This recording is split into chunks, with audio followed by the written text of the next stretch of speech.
It's Monday, and to dive deeper into some of the other Texas races as we get ready for early voting, we have political analyst Harvey Kronberg, publisher of the Quorum report. Harvey, good to have you in studio. Wonderful to be here on a beautiful spring day, James. So last week, in an attempt at pushing a negative story about Hunt, a Cornyn operative accidentally appears to have tweeted out or published online Hunt's address. He, of course, took it down, but Hunt and Paxton took notice and began teaming up on Cornyn. What does that say about the state of the race? Well, first of all, it's kind of amusing because that campaign operative once complained to us that we had inadvertently doxed him. So it's funny how things come around and go around. What it says is that Wesley Hunt's role in this entire campaign was always going to be as a spoiler. Remember, we don't know where his money comes from. It's a 501c4, it's dark money, they don't have to disclose. They've been running ads for 6 months. Very few of us thought that there was any way that Wesley Hunt was going to get across the finish line. So the question was, who was the beneficiary going to be from him entering the race? And as it appears, he's going to drive them into a runoff, Cornyn and Paxton supposedly has the advantage in a runoff because it's very hard to get mainstream Republican voters to come back out for a runoff. And Paxton and Hunt were tweeting back and forth at each other, saying some pretty cordial things and some not so nice things about Cornyn. Well, it's again, I believe that Wesley Hunt's role from the beginning was to create a circumstance for a runoff. If he was proud of his campaign, we'd know who his donors were. We don't.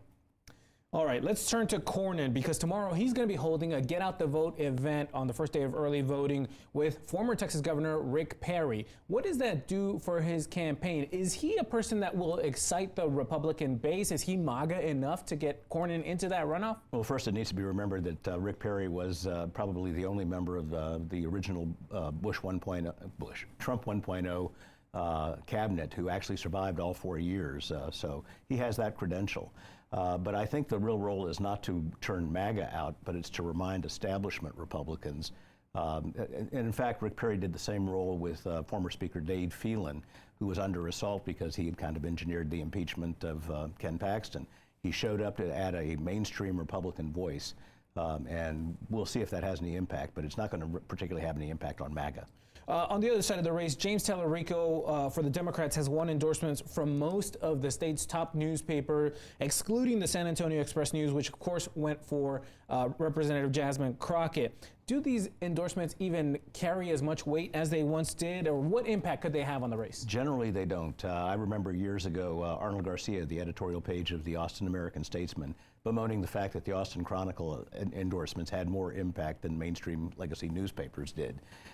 Generally speaking, readership on state papers has dropped fairly precipitously. Whatever impact they had in elections is only diminished now. And lastly, the Attorney General race is another one that we've been keeping a close eye on. There's 4 candidates on the Republican side. Looks like Congressman Chip Roy is in a commanding first, but then there's 3 candidates jockeying for second place. Who do you think it's going to be?